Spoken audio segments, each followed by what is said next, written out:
आज हम पढ़ेंगे ऋग्वेद का मंत्र, प्राण की सहायता से पाप का दीप। कहते हैं व्रतस्य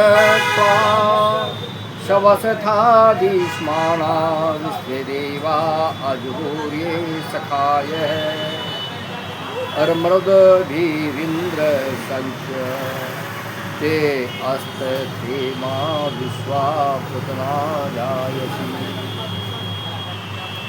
जय। कहते हैं आत्मा के अंदर अनेक दिव्य गुण हैं। दवा, दया, अक्षमा, धृति, शोध, संयम और अहिंसा, सत्य, दम आदि नाना गुण हैं। जब तक आत्मा में पाप का प्रवेश नहीं होता वे गुण निरंतर ही बढ़ते रहते हैं। धर्म, अर्थ, काम, मोक्ष का चतुर्वर्ग भी पवित्र आत्मा में अविरोध भाव के साथ रहता है। चारों गुणानुरागादिव सख्यमीयवान मानो गुणों के प्रेम के कारण परस्पर मित्र बने हुए हैं। देवों का वृत्र है के साथ सदा संग्राम रहता है। वृत्र आच्छादक पाप को कहते हैं। पाप सद्गुणों का विरोध करता है। सद्गुण पाप को मार भगाने का यत्न करते हैं। इस प्रकार आत्मा से द्वंद्व छिड़ जाता है। जब आत्मा वृत्र की और अधिक झुक जाता है तब वृत्र के श्वास के डर के मारे विश्वे देवा अजहूर्ये सखा है। सारे दिव्य गुण जो पहले आत्मा के सखा थे आत्मा को छोड़ जाते हैं। पाप की वृद्धि के साथ सब देव दिव्य गुण नष्ट हो जाते हैं। दिव्य गुणों के नाश के साथ आत्मा का क्या रह जाएगा? यदि आत्मा की तथा दिव्य गुणों की रक्षा करती है तो पाप को मार भगाओ। पाप को मार भगाने के लिए मरुदभिरिंद्र संख्य ते अस्त्र, प्राणों के साथ हे इंद्र तेरा सख्य होना चाहिए। प्राणों के साथ सख्य का अर्थ है प्राण आत्मा के अनुकूल चलना। इस समय अवस्था यह है कि साधारण मनुष्यों को अपने श्वास प्रश्वासों की गति का कोई ज्ञात नहीं। परमात्मा की व्यवस्था के अनुसार अंदर आते और बाहर जाते रहते हैं। आत्मा का शरीर में वास होने के कारण वे शरीर में बंधे अवश्य हैं, किंतु आत्मा की अनुकूलता से गति नहीं करते। यदि प्राण आत्मा की अनुकूलता से गति करे तो शरीर में कभी रोग हो ही नहीं।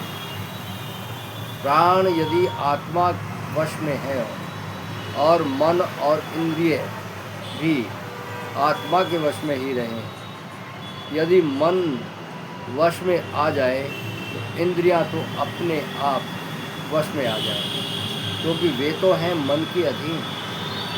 प्राण के वश में होने से मन का वश में होना अनुभव से सिद्ध होता है।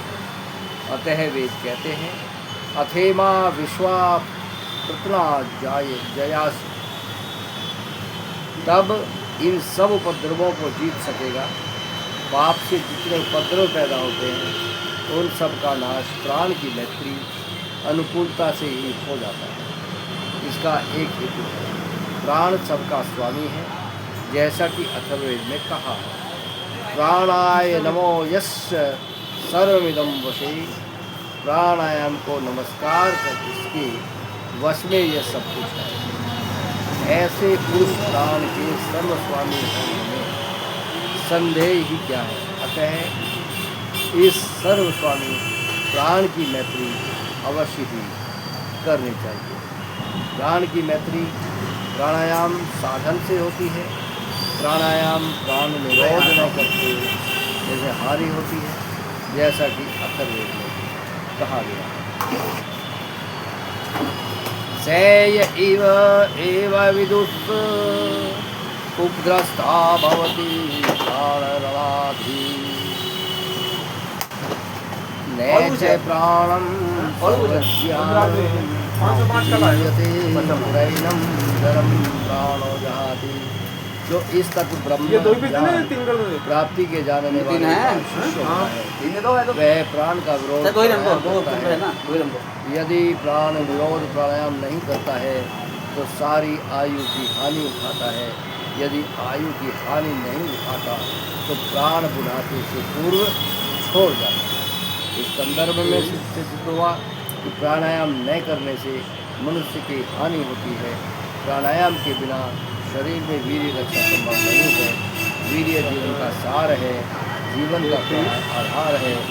इस जीवन आधार का आधार प्राणायाम है। अतः सिद्ध हुआ कि प्राणायाम का अभ्यास दीर्घ जीवन के लिए अत्यंत आवश्यक है।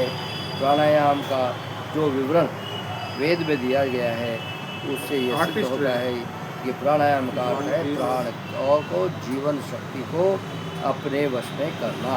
इस प्राण शक्ति को वश में करने से जहाँ आयु दीर्घ होती है वहीं मृत्यु के समय में कोई क्लेश नहीं होता। मृत्यु को समीप अनुभव करता हुआ आत्मा प्राणों को अनायास बाहर कर देता है। ऐसे महात्मा को मृत्युंजय कहते हैं।